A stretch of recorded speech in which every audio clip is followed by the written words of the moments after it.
erupted from the bellies of carriers and blackened the stars. Their weapons were merciless, precise, and utterly without hesitation. The humans did not broadcast demands. They did not ask for recognition. They only fought with a clarity that chilled every witness. This was not conquest. This was readiness. The graveyard had not been waiting to rule. It had been waiting to awaken. The terror of remembering. News spread like fire through the void. Entire civilizations gathered in silence, replaying the images again and again. The Council of Nine called emergency sessions, their voices trembling as they struggled to understand. The archivists searched deeper into their records. Buried fragments resurfaced, whispers that humanity had always known their fire burned too hot to last. And so, they built vaults. They planted seeds of war in every shadow of the galaxy, not to expand but to ensure survival. The silence had not been extinction, it had been incubation. Across the stars, panic bled into awe. Every derelict shipyard was now suspect. Every ruin carried the possibility of awakening. No one knew how many fleets slumbered in the void, 10, 100, perhaps more. And if this was the arsenal humanity had left behind in its so-called end, what of the humans themselves? Were they truly gone, or had they, too, merely been waiting? Whispers of the storm. The galaxy no longer mocked the graveyard. Instead, they whispered about it, voices hushed, eyes darting toward the silent sectors of space where shadows concealed impossible truths. Entire star systems were abandoned out of fear, their inhabitants unwilling to risk being near the next stirring vault. Every empire knew the truth. Humans did not build fleets to die with them. They built storms to outlive them.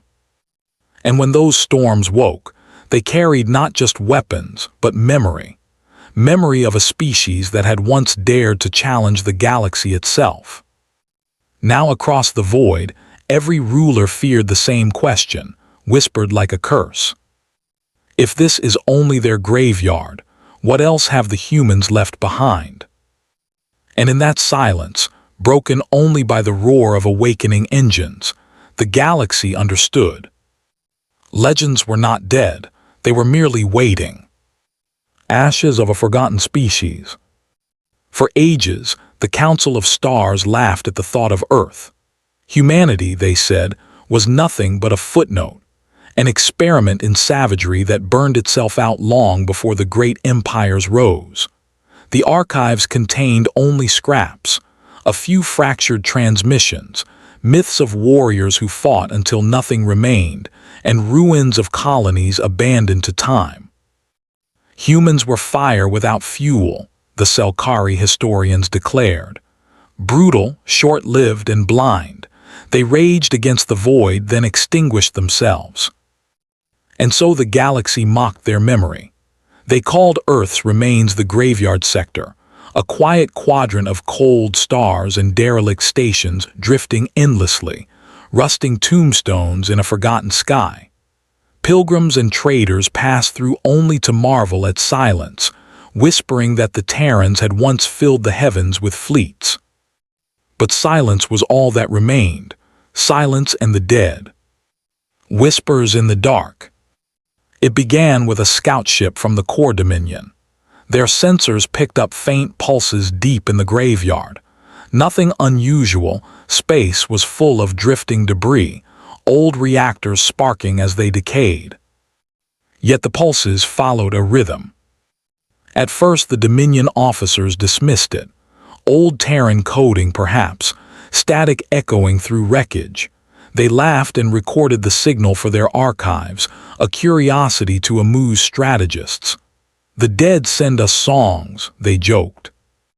But as more vessels charted the sector, the anomalies multiplied.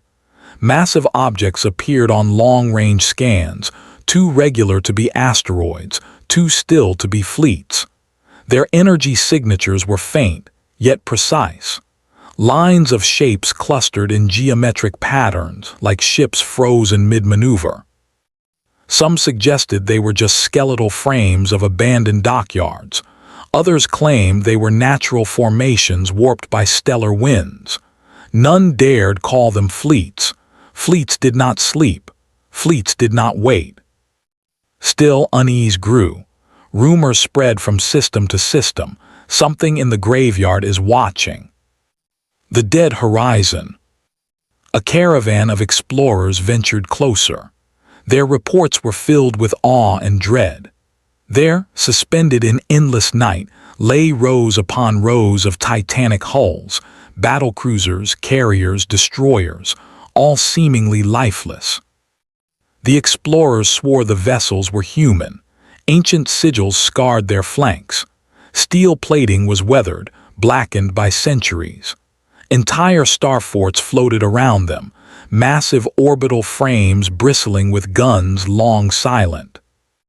The alien captains laughed nervously. Look at this graveyard. Humanity piled its bones high and then crumbled into dust. They probed deeper. No life signs, no energy surges. The hulls were inert. And yet when they launched probes to scan the ships, those probes vanished, lost without explanation. The explorers fled. They spoke of cold dread clinging to them as if the ships themselves were not dead, but waiting. Council officials mocked them openly. Superstitions, shadows frighten weak hearts. Still, the term began spreading among common folk, the dead horizon. When silence breaks. Decades passed. The graveyard remained untouched, its secrets avoided. Until one night, sensors across 3 neighboring sectors flared. A single tone pulsed from the graveyard. Not static, not decay, a signal. It was simple, haunting. An encrypted broadcast carried on ancient Terran frequencies, still perfectly aligned after centuries. The code was so old that the Empire struggled to decipher it. But fragments emerged. Stand by. Activation protocol engaged. Panic rippled across the council. Was this some prank, some automated relic? Then came the movement. First, a tremor. A single battleship shifted, its hull groaning against silence. Dust cascaded off its armor as massive engines rumbled to life. The sound carried across the void, so deep and resonant it shook scanners into chaos. One ship became 5, 5 became 50. Across the graveyard, dormant hulls lit with pale blue fire. Engines that had slumbered for 500,000 years roared awake. And every one of them bore the Terran crest. The awakening of iron. It was not chaos, it was orchestration. The fleet did not drift randomly. It maneuvered, perfectly. Formations clicked into place as if centuries had never passed. Carriers launched swarms of drones, machines still sharp, still armed. Command signals threaded between vessels with unbroken clarity, their encryption uncracked even by modern technology. Alien fleets scrambled ships to monitor the event. They came confident, believing these relics would crumble under inspection. But as they approached, warnings flashed across their boards. Their vessels were locked, targeted by Terran fire control systems that activated instantly. Not one missile launched, not one railgun fired. The Terran fleet simply watched. Their silence was more terrifying than an attack. Reports flooded the council. The graveyard moves. The humans are not gone. Their fleet endures. Laughter turns to fear. The galaxy, once mocking, now trembled. If these were ruins, why did they still answer codes? If these were relics, why did their reactors burn hotter than the newest Dominion engines? If this was a graveyard, why did the dead march in ranks? The council assembled emergency sessions. Debates turned to shouting. Some demanded the fleets be destroyed immediately before they grew stronger. Others warned such an attack could awaken whatever deeper storm slept within. For even greater horror emerged. As the fleet awakened, so did the shipyards. Orbital platforms reactivated, their machinery humming like insects. They began repairing, manufacturing, rebuilding. What kind of species preserves not just ships, but entire arsenals that repair themselves long after extinction? The day the sky filled. The turning point came when the Dominion dared to test them. A strike force of cruisers entered the graveyard, confident that old steel could not withstand modern fire. They opened with full bombardment, lancing beams into the hull of a Terran destroyer. For one heartbeat, silence held. Then the destroyer turned. Its shields, centuries old, flared alive, absorbing fire with contemptuous ease. Its railguns pivoted, glowing with the fury of dawn. One shot, one thunderous lance of kinetic fire. The Dominion cruiser ceased to exist. Panic erupted.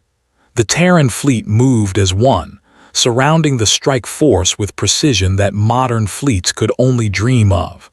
Dozens of Dominion ships were cut apart in minutes, slain not by overwhelming numbers, but by ancient perfection.